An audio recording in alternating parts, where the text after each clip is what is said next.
abahagarariye.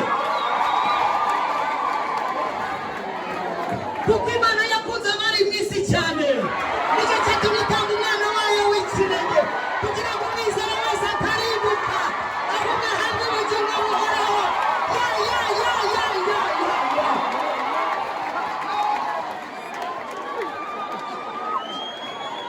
Amajina maniga twacomotse turi kuri aka gasima. Haleluya! Yesu basama abandi, Yesu basama Jomo, akabasama niga. Dore niga yanjye ni iyi ngiyi ya profetisha mu Rwanda. Iyi ni iki yamuye rwose, ihita ishyira mu mavi nkiri umugore, ahita ashyira mu maboko itariki enye z'ukwa 11. Haleluya! Yesu natwe aratubenguka, araduhamagara dukuye munsi y'ikiraro. Turashimira Imana nk'abavugabutumwa. Yesu ahamagaye ku isi hose kugira ngo tuvuge iby'urukundo rwa Kristo, rukarabya umuntu rukamusiga rukamwambika rumukuye muri puberi. Imana ihimbazwe. Ni Mukankuranga Jacqueline na Mama Fabrice, Hakorimana Jules, Papa Fabrice, duhagarariye cyangwa turi kumwe n'itsinda rigari rivuga ubutumwa bwiza bwa Yesu.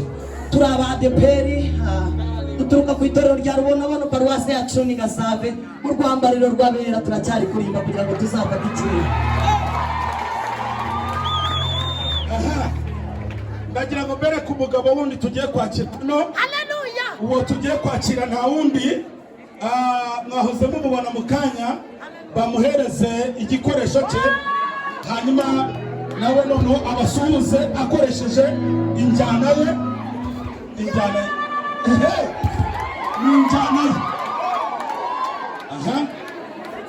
Umuziki. Ku muziki rero, umuziki uyu munsi turawuhambura, tunawuhekenye. Sawa.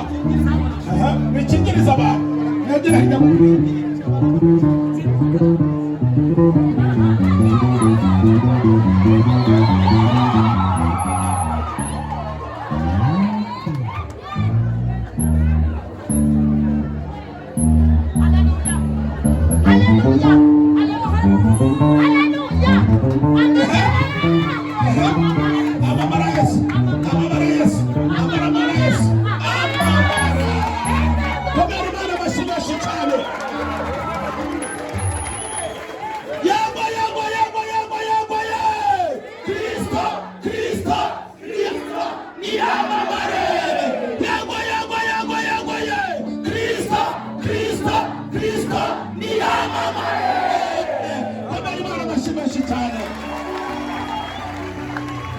Hanyuma mwese mujya kwicara mu byicaro byanyu, ariko mu mwanya hari irindi tsinda riri inyuma riryoshye ndariba biki.